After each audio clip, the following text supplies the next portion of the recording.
Բարև ձեզ սիրելի բարեկամներ, դուք դիտում եք առավոտի հարցազրույցը եւ այժմ ես զրուցում եմ Հայ-ԱՔՎ միավորման համակարգող Ավետիք Չալաբյանի հետ։ Շնորհակալություն Ավետիք։ Բարև ձեզ, շնորհակալ։ Թույլ տվեք սկսեմ մի պնդումից, ընտրություններն անցել են իշխանության ծավալուն աննախադեպ տերորով, ռեպրեսիաներով եւ զանգվածային ընտրախախտումներով։ Դուք համաձայն եք այդ պնդմամբ։ Այո, իհարկե, այդ պնդումը համապատասխանում է Հայ-ԱՔՎ միավորման խորհրդի հայտարարության հիմնական, այսպես ասած, առանցքային դրույթին։ Ոչ միայն այդպես, ավելին ձեզ ասեմ, առնվազն վերջի շրջանի ընտրությունների մեջ ես նկատի ունեմ 17 թվականը, 18 թվականը, 21 թվականը այդ կարգի մասշտաբային ընտրախախտումներ, ներառյալ 17 թվականը, հա, մինչև այսինքն իշխանափոխությունը Հայաստանում, ես ինքս չեմ տեսել, ես բոլոր այդ ընտրություններին մասնակցել եմ ընտրությունների դիտարկմանը վերահսկողության գործընթացին։ Այս կարգի խախտումները ինչպեսին հիմա, ընդ որում այս կարգի ցինիզմով, հա, այս կարգի լկտիությամբ, այս կարգի անպատժելիությամբ պարզապես ես չեմ տեսել։ Ոնց որ նորից գիտեք ոնց որ պատմության անիվը նորից հետ է շրջվել։ Վերադարձել ենք 90-ական մութ թվականները։ Ձեզ համար անակնկալ էր, որ Փաշինյանը կփորձի ամեն գնով բռնազավթել իշխանությունը։ Չէ, բնականաբար անակնկալ չէր, հասկանալով իր համար ինչքան մեծ է խաղադրույքը, բնականաբար անակնկալ չէր, եւ ես ինքս հոգեբանորեն այս ամեն ինչին պատրաստ եմ բնականաբար եւ պատրաստ եմ նաեւ պայքարը շարունակել սրանից հետո։ Ինչպես։ Գիտեք, պայքարի շարունակման շատ ճանապարհներ կա, դրա այդ տեսանկյունից կարևոր է, որպեսզի ընդդիմությունը միասնական ռազմավարություն ընտրի եւ հետեւողականորեն այդ ռազմավարությունը տանի առաջ։ Ռազմավարության տարբեր մոդելներ կան։ Մի ռազմավարությունը ենթադրում է պայքարը տեղափոխել փողոց։ Մյուս ռազմավարությունը ենթադրում է, որ մենք բոլորովս միասին ընդունում ենք, որ սա ոչ լեգիտիմ ընտրություններ են, արդյունքում ձևավորված իշխանությունը ոչ լեգիտիմ է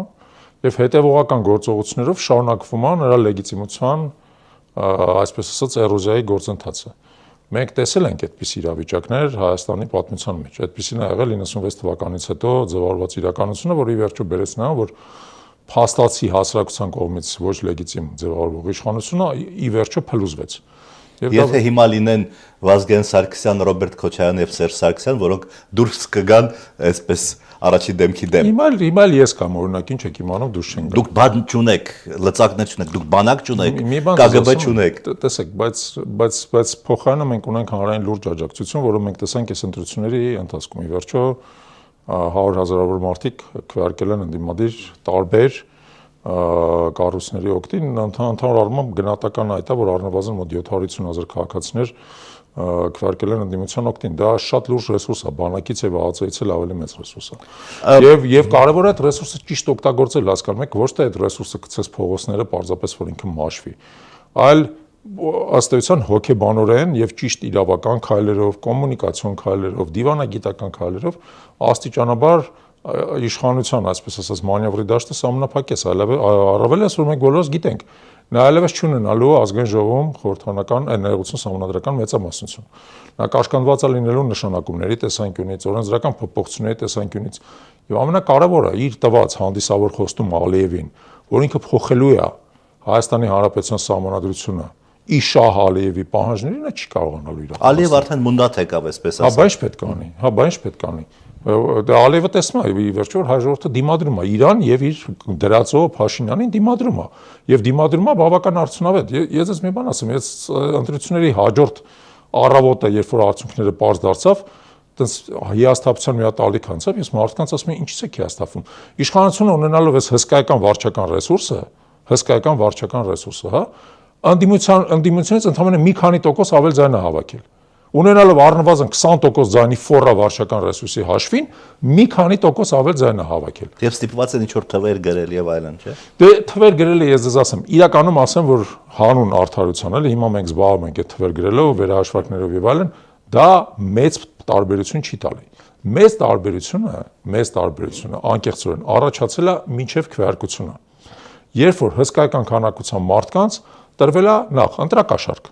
իշխանության կողմից։ Եկեք արձանագրենք հետևյալը, որ անցյալ տարի, երբ որ բյուջեի գործընթացներ, կենսաթոշակները չեն ավելացվել։ Ընտրություններից տարածություն 1 ամիս առաջ 500,000 մարդու կենսաթոշակը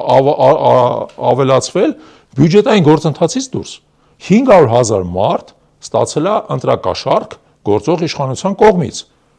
Ընդ որում, եթե հիմա դու գաս ասես սա ընտրակաշառք է, կասեն չէ, ընտրակաշառք չի, մենք ուղղակի ավելցուկային փող ենք ունեցել, փոխել ենք։ Ցավալիորեն օրենսդրական բաց է այստեղ։ Իրականում օրենսդրական բացը դու չես կարող իրան ստանել դրա համար դատել։ Ընդ որում, եթե ես տանեի 10,000 ինչ-որ մեկին առաջարկի, ինձ կդատեին։ Իսկ իրենք 500,000 մարդու 10,000 դրամ են առաջարկել, իրենց չեն դատում։ Բայց եկեք եւ իդեպ ես ես ասեմ դրա պատճառով է, որ ընտրական մասնակցությունը նաեւ իշխանության օգտին բարձրացել է, որովհետեւ մենք երբ որ դիտարկում ենք ընտրությունը, տեսանք որ հսկայական քանակությամբ կեսաթոշակային տարիքի մարդիկ ուղղակի իրենց պարտավորված համարելով եկել են քվեարկել են իշխանության օգտին, բայց դա ընտրակաշառք է, հա։ Ընտրակաշառք է եւ ընտրակաշառքի նաեւ բազմաթիվ այլ տեսակի գործողություններ, երբ որ օրինակ վարորդներին ասում են մենք ձեր իրավունքները կվերականգնենք առանց քննության։ Քարոզարշավի ժամանակ բացարձակ դրա իրավունքը չունենալով կամ քարոզարշավի ժամանակ աչուձախ տարբեր տեսակ խոստումներ են տալի կոնկրետ մարդկանց, որը եւս իդեպ դա օրենքով արգելված է։ Եթե մեկը հետևի դրանք բոլորը գրանցի, կտեսնի, որ իշխանությունը անընդհատ ընտրաշավի ժամանակ ընտրակաշառքներ փաստացի բաժանել։ Եվ չեմ ասում ատելության խոսքի, մտածեք ատելության խոսքի մասին ասում ձեզ։ Բոլորս ականատես ենք եղել, չէ՞, կզսնելու եմ, սատկացնելու եմ եւ այլն այդ ատելության խոսքին։ Մենք դիմել ենք կոռուպցիայի կանխարգելման հանձնաժողով։ Մի քանի օր առաջ ստացել ենք նրանցից պատասխանը, որ գիտեք ինչ, դա քննադատություն է անդիմախոսների հասցին։ Ասում ենք ժողովուրդ ջան, այսօր եմ տարածել ձեր մոտ գալուց առաջ բողոք ուղարկել հետ նույն կոռուպցիայի կանխարգելման հանձնաժողով։ Ասում հարգելինս, դու կարող եք ինձ բացատրել, ոնց կարող է Պողոսին կամ Պետրոսին սատկացնելու եմ ընկալվի որպես քննադատություն։ Դա քննադատություն չի, դա ահաբեկում է։ Մենք չենք տարբերում ահաբեկումը քննադատությունից։ Տարբերում ենք, չէ՞, մենք բանական մարդիկ ենք, հայոց լեզուն գիտենք։ Եթե ես ձեզ գամ ասեմ սատկացնելու եմ ձեզ, դուք դա կընկալեք որպես քննադատություն, չեք ընկալի։ Եթե ես իշխանություն լինեմ, ձեզ կբռնեն։ Հա, բնական է, եթե ես ձեզ գամ, եթե հակառակ կողմը ասել Փաշինյանին, որ սատկացնելու են, բնականաբար կբռնեն։ Շատ ավելի անշար բաների համար ասել մեր ձևով ցույց կտանք բռնել են մարդուն 9 ամիսա բանտերում է գտել։ Ես ուզում եի նաև խոսեի ձերբակալությունների մասին եւ սպառնալիքների առաջին 3 անդիմադիր ուժերի ղեկավարներին եւ ընդհանրապես զանգվածային ձերբակալությունների։ Արդյոք դա չի ապալեգիտիմացնում ընտրությունները։ Բացարձակ ապալեգիտիմացնում, եկեք նայեք, փաստերով նայեք։ Վերցնենք ուժեղ Հայաստանը։ Ուժեղ Հայաստանի փաստացի առաջնորդը կուսակցության ղեկավարը ամբողջ այս ընթացքում ազատազրկված է եղել։ Ուժեղ Հայաստանի 700 ակտիվիստներ ներառյալ ընտրական ցուցակի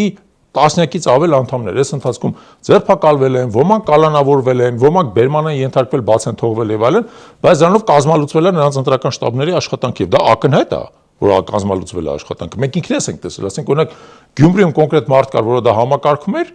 մեկ էլ ասենք այդ մարդը չկա արդեն։ Փոխարենը ասենք սաղ աշխատանքը կազմալուծված է, չգիտես, ում դիմես, ում հետ աշխատես եւ արդյունքում դու Գյումրիում ունես ակնկալվածից շատ ավելի վատ արդյունք։ Եվ դա զարմանալի չի։ Ինչի՞ որտեղ կազմալուծել են մարդկանց աշխատանքը։ Եվ նույնիսկ եմ ասում 700-ից ավել մարդու մասին է գնում խոսքը։ Վերցնենք Բարգավաճ Հայաստանը։ Բարգավաճ Հայաստանի երկրորդ համարը Անդրանիկ Թևանյանը կեղծ բացարձակ շինց ու մեղադրանքով ձերբակալվել է, կալանավորվել է, ընտրաշավից դուրս է բերվել։ Հիմա արի զարմացի, որ Բարգավաճ Հայաստանի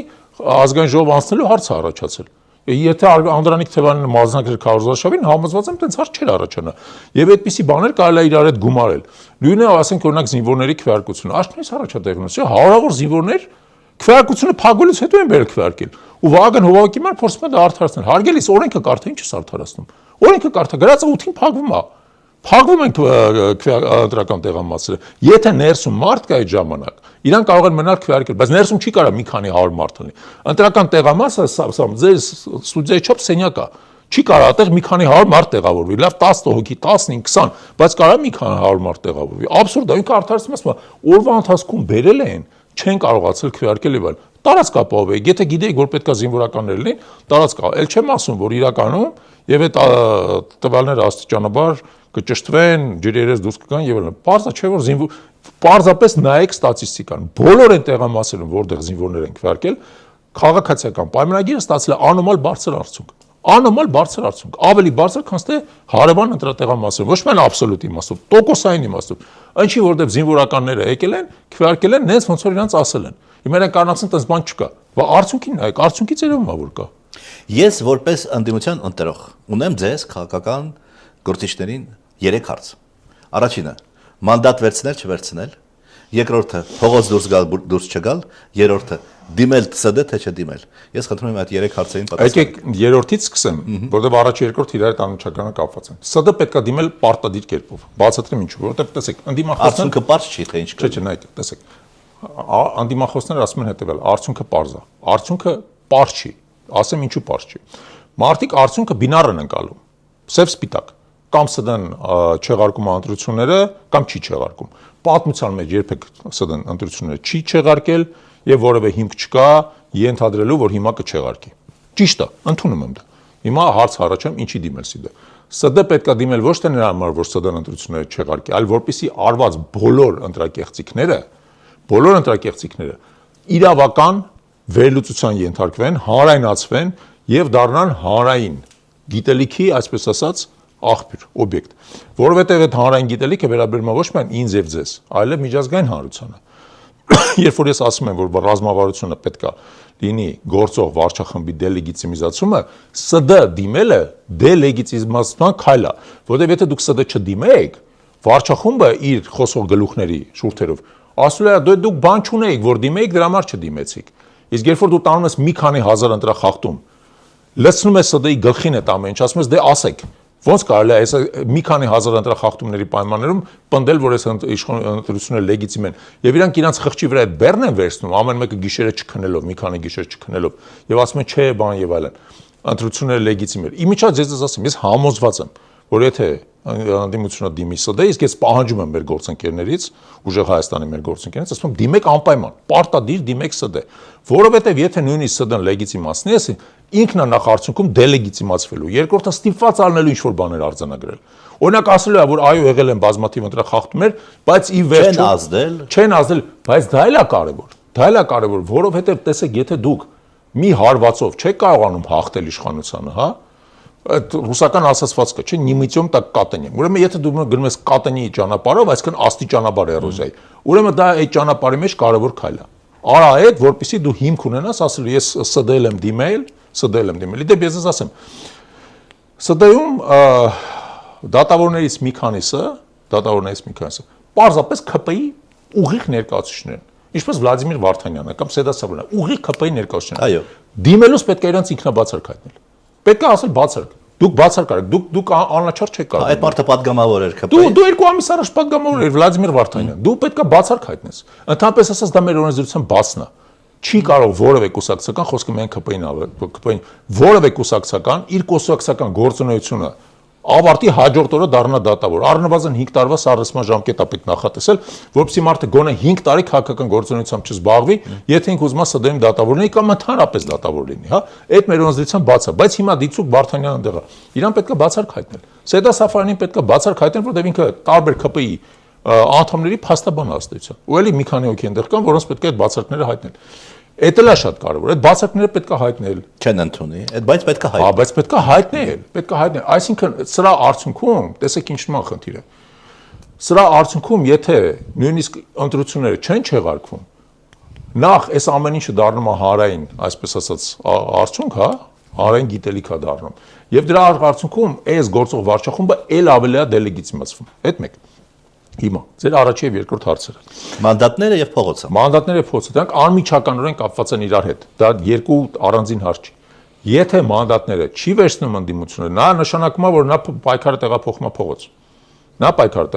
փողոց։ Եթե մանդատները վերցնում է, պայքարը հիմնականում լինում է խորհրդարանում, ինչ որ մի հատ բարենպաստ բայ փողոց տեղափոխելու հեռանկարով։ Որովհետեւ տեսեք, հիշեցնեմ ձեզ, 2017 թվականին ելք դաշինքը, որը ստացել էր ընդամենը 8% կամ մի քիչ ավելի քիչ, վերցրեց մանդատները, թեև ընտրությունները խայտառակ կեղծիքներով էին անցել, հիմնականում ընտրակաշառքներով։ Վերցրեց մանդատները, գնաց խորհրդարան եւ 1 տարի հետո կարողացավ նորից պայքարը տեղափոխի փողոց, բարենպաստ պայմաններով։ Հիմա լինելու են այդպիսի բարենպաստ պայմաններ։ Այն ժամանակ պատրվակնային էր, որ Սերժ Սարգսյանը որոշել է 3-րդ անգամ բան։ Հիմա էլ են այդ պատրվակները լինելու։ Առաջին հերթին այդ պատրվակները նրանում են, որ Նիկոլ Փաշինյանը մեծ քանակությամբ խոստումներ է տվել Ալիևին։ Պետք է փորձի Տիգրան հասնել։ Իհարկե պետք է։ Իհարկե։ Դա արդեն բավարար պատրվակ է, որ մեր ժողովուրդը նորից դուրս գա փողոց։ Պետք է փորձի այն մյուս այսպես կոչված անգլավները հանձնել, պետք է փորձի օրենսդրություն փոխել, պետք է փորձի եկեղեցու վրա նորից հարձակվել։ Իհարկե պետք է փորձի եւ այլն։ Իսկ բազմաթիվ են պատրվակներ, բայց ամենամեծ պատրվակը դա սահմանադրությունն է։ Հիմա իրանք երեք Սրբույի Գալյանը ելույթ ունեցավ, իրանք էլ են հասկանում, որ իրանք փակուղում չեն։ Չասես հասկանում են, որ փակուղու մեջ են։ Որտեւ այդ համանդրությունը հրապարակես հստակ հասկանալը, որ դու չես կարող հանրակրվե նախաձեռնես։ Չունես համանդրական մեծամասնություն հանրակրվե նախաձեռնելու համար։ Հիմա խոստումը տվել են, հիշեցնում եմ ձեզ, Փաշինյանն ասում էր, մենք պետք է համանդրական մեծամասնություն ստանանք,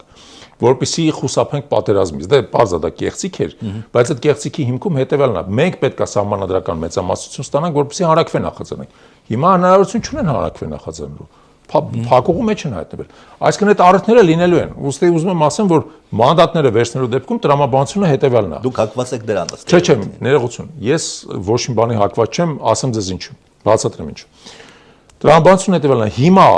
պայքարը տեղափոխում ենք ազգային ժողով, խորհրդարան, հետագայում նորից փողոց դուրս գալու տրամաբանությամբ, երբ որ նոր առիթ լինի։ Բայց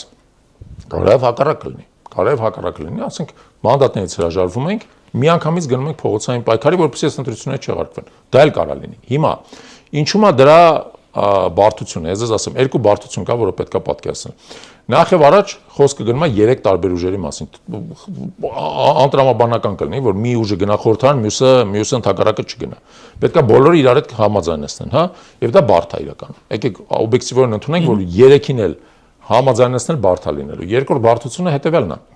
որ ամեն ուժը դա մի մարդ չի։ Մեզ թվում է, որ ասենք Ծառուկյանը, Քոչարյանը եւ Սամվել Կարապետյանը կարող են նստել իրար հետ պայմանավորվել եւ չէ, ամեն ուժի մեջ 200 հոգի, 230 հոգի։ Այո, ամեն ուժի բոլորը պետք է հրաժարվեն։ Բոլորը պետք է համատարած հրաժարվեն, որովհետեւ եթե մեկն էլ չի, իհարկե եթե մեծամասնությունը հրաժարվի, ինչ որ մի քանի մարդ չի գնալու իրան խայտարակելու հաշվին գնա մանդատ վերցնի, այդ հասկանալի է։ Բայց բոլոր դեպքերում առնվազն ամեն մեկում տենց պետք է գերակշիռ մեծամասնություն առաջանա, որ ասում մանդատներից հրաժարվում են։ Այդ պետք է հասկանալ, որ դա կազմակերպչական բարդություն է, մարդկանց դրսից թվում է, որ դա հեշտ չի իրականում։ Մեկը, ասենք, չարչարվել է ուզում այդ մանդատը ստանա եւ այլն, բայց այդ տեխնիկական բարդությունը կա, եկեք ընդունենք։ Բայց կա երկրորդ ասպեկտը։ Տեսեք ինչու՞մ է հարցը։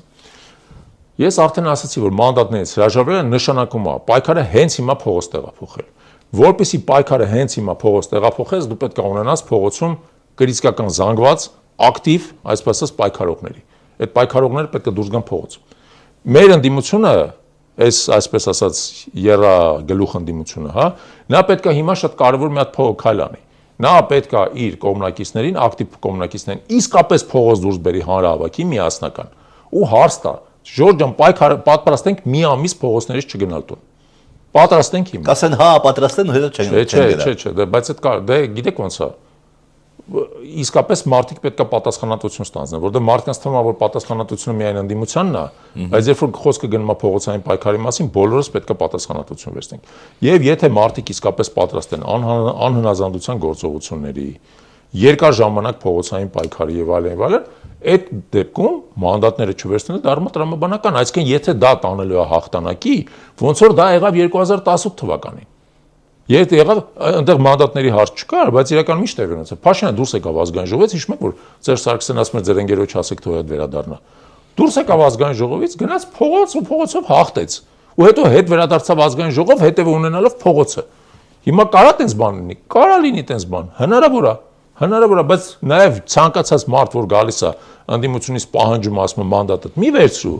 ինքը պետք է հիշի, որ մանդատ չվերցնել չի նշանակում, չվերցնել գնալ տունը նստել։ Նշանակում է մանդատը չվերցնել դուրս գալ փողոց։ Ի տարբերություն 18 թվականի, հիմա եթե այդ ճանապարհը ընտրվի, կձերբակալվեն ոչ միայն առաջին դեմքերը, առաջին 10 դեմքերը կձերբակալվեն։ Ոչինչ, դե սարսափելի չի։ Հիմա եթե փողոցում 100,000 մարդ կա, 100,000-ին չես ձերբակալելու։ Ինձ թող ձերբակալեն, բայց հետևից ցելի մարդ է գալու։ Դուք հիշում եք այս տաղավարում խոսում ենք ձայները փոշիացնելու մասին։ Խոսում ենք։ Դա ուժի մեջ է, թե ուժի մեջ չի։ Այսինքն այդպես եղավ այդ կանխատեսումը իրականացավ, թե չիրականացավ։ Այո, իրականացավ։ Մեր ընտրողների ձայների 13%-ը գործող օրենսդրության, որում ընտրական շեմը շատ բարձր է, եւ մի շարք քաղաքական ուժերի, որոնք իրատեսական չեն գնահատում իրենց կարողությունները, արդյունքում հիմա այո, փոշիացել է։ Ցավալի է։ Ես ասում եմ, ես երկու կողմն էլ ասում եմ հարցի։ Այն որ ընտրական օրենսդրությունն աբսուրդային, այսինքն ընտրական շեմը շատ բարձր է, եւ դա մեր գործող սահմանադրության եւ օրենքների լուրջ բացն է։ Ընտրական շեմը պետք է լիներ 1%։ Ես անկեղծ կարծում եմ, որ ընտրական շեմը, եթե ազգային ժողովը 101 պատգամավոր, ուրեմն ընտրական շեմը պետք է լինի 1%, 1 պատգամավոր։ Ցավալի է դա, բայց Այդ են իրողությունն է, այդ են խաղի կանոններն են, որոնցով այս քաղաքական ուժերը մտել են, ես չեմ ուզում բոլորի անունները նշեմ, բայց քաղաքական ուժեր կան, որ ոչ թե 1% չեն հավաքել։ 0.1-0.2% են հավաքել։ Ես ուզում եմ իրանց հարց տամ, հարգելիներս, կներեք էլի։ Բայց այդ փոշիացելը 0.2 թող լինի։ Հա չէ, բայց դուք ինչի համար եք մասնակցում ընտրություններին։ Ինչի համար եք դուք մասնակցում ընտրություններին։ Ընտրատեղամասերի մեծ մասում այդ ուժերը ընդհանրապես 0 ձայն են ստացել։ Մի քանի տեղ են ստացել իրանց, ասենք, Հորքուրի գյուղնա կամ ասենք բաննա, Խնամինա ինչ որտեղ ապրում։ Ամոթ է էլի, ամոթն էլ է էլի լավ բան։ Դուք ինչի եք մասնակցում ընտրություններին, եթե դուք հասկանում եք, որ դուք համապետական որևէ ազդեցություն չունեք։ Ես կհասկանամ նրան, որը ասենք գիտեք ինչ, գիտի շեմը 4%-ա, չի հատել, ասենք 3-5%-ա հավաքել։ Հիմա չստացվեց։ Բայց եթե գիտես շեմը 4%-ա ու դու 0.2% ես հավաքել ընդամենը, դու ուղղակի անլուրջ ես։ Դու անլուրջ ես, չի կարելի տենց անել։ Եկեք մի բան մոդելավորենք, ենթադրենք սուպեր միասնական ընդդիմություն, հա, բոլոր ընդդիմադիրները եւ ԿՊ-ն։ Դուք կասկածում եք, որ ԿՊ-ն միևնույն է, իրեն կգրեր 51%, ընդդիմությանը կգրեր 49%։ Չէ, նախ տեսեք, նախ ԿՊ-ն իրան 50-51% չի գրել, ի վերջո գիտենք, որ 49.8 է ստացվել եւ եթե այս ամբողջ ահաբեկչական բանը չլներ, արշավը չլներ ԿՊ-ի կողմից, կլիներ ոչ թե 49.8, այլ 40-ի կողմերը, 40-45։ Իդեպ ես ձեզ ասեմ, ընտրությունների արդյունքի վերլուծությունը ես այսօր անում, Երևանում գիտեք 41.5% է ԿՊ-ն հավաքել, որը շատ ավելի ռեպրեզենտատիվ ներկայացուցչական արդյունք է, որովհետև այս տերորը Երևանի ներսում շատ ավելի քիչ է ազդել, քան թե մարզերում, որտեղ փոքր բնակավայրեր են, բոլորը բոլորին ճանաչում են, մարդկանց ահաբեկելը ավելի հեշտ է։ Երևանի ներսում ցրվածքը անդրական արդյունքի 36%-ից 46% է։ Այն ամենաանդիմադիր վարչական շրջանները, ինչպիսին են Կենտրոնը կամ Արաբկիրը 36% ունեն, այն ամենա այսպես ասած վատները այդ իմաստով, ինչպիսին ասենք Երևանին կամ Մալացիա Սեբաստիան ունեն 46%։ Իդեպ այդքան մեծ չի բանը, ցրվածքը, էլի 10%-ի ցրվածքը Երևանի ներսում, միջին էլ վերցնենք 41%։ Այդ են արդյունքն է, որ ԿՊ-ն պետք է ստանար երկրի մասշտաբով մեկ։ Այդ են արդյունքն է, եթե չլներ ահաբեկումը, որովհետև տեղեր կան, որ ահաբեկումը ուղղակի սարսափելի փոխել է արդյունքը, կամ այդ զինվորների մասնակցությունների բան։ Իդեպ ես ասեմ, որ մեծ քաղաքներում էլ արդյունքը տարբերվում է, ասենք օրինակ նայում էին Գորիսում, հետաքրքիր է Գորիսում իսկ մեծ քաղաք չի, բայց Գորիսում ԿՊ-ն 46% ընդամենը ստացել։ Այն պայմաններում, որ հսկայական քանակությամբ զինվորականներ են նույնիսկ քվեարկել, որը նշանակում է, որ մարդիկ իսկապես անհանգստացած են անվտանգության խնդիրներով եւ քվեարկել են ԿՊ-ին դեմ։ Ուստի ես չեմ կարծում, որ ճշգրիտ է ձեր պնդումը, որ իրան կգրեր եւ այլն։ Եթե անդիմությունը միավորված լիներ կամ ավելի շուտ այդ այսպես ասած երկար պոչը չլիներ, հա, Պարզապես մենք ունենայինք ոչ թե հիմիկվա բաշխումը, երբ որ 3 ընդդիմադիր ուժ միասին 37% են անցել, որոնք շեմն են արել։ Այլ ասենք 3 ընդդիմադիր ուժ կստանային ոչ թե 37%, այլ 45% կստանային։ Օբյեկտիվորեն, հա։ Օբյեկտիվորեն տենց կլներ, որովհետև մենք նայել ենք, որ այդ այսպես ասած երկար պոչը 14 ուժեր, որոնք մեծ մաս ընդդիմադիր ձայներ են։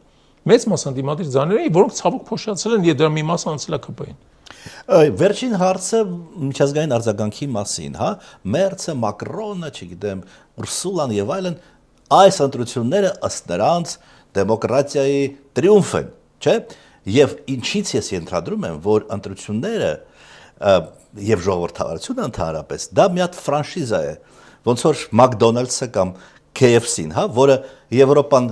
ուզում է տալիս, ուզում չի տալիս, այդպես չի։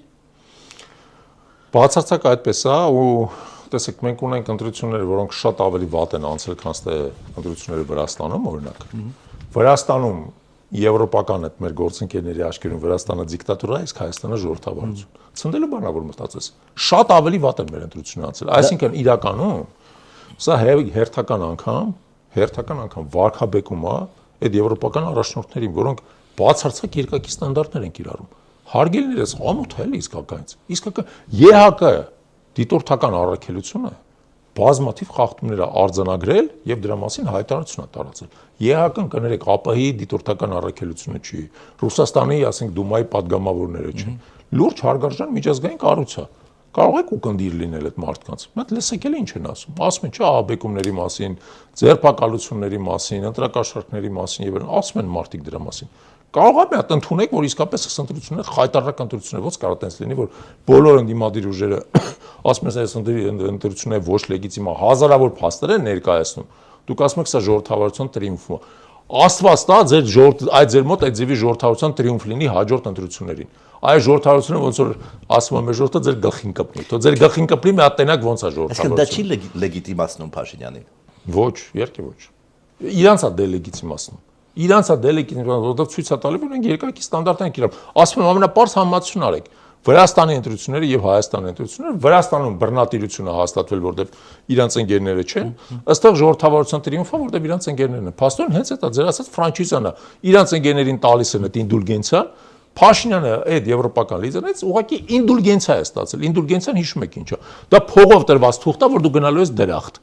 Հիշում եք, չէ՞։ Որ բայց փողի ու դրախտի միջև հաստատ ոչ մի բան չկա, կապ չկա։ Դրախտ գնում է այն մարդը, որը մեղք չի գործում։ Փաշինյանը այսքան մեղքերի պայմաններում հաստատ դրախտ չի գնալու, ներառյալ նաև քաղաքական դրախտ։ Շնորհակալություն, պարոն Չալաբյան, շատ հետաքրքիր է եւ ես վստահ եմ, որ մենք էլի առիթներ կունենանք այս թեմաներով խոսելու։ Հաճույքով։ Ձեզ եմ շնորհակալ։ Սիրելի բարեկամներ, ես հիշեցնեմ, որ ես զրուցում էի Հայ ԱՔՎ միավորման համակարգող Ավետիք Չալաբյանի հետ։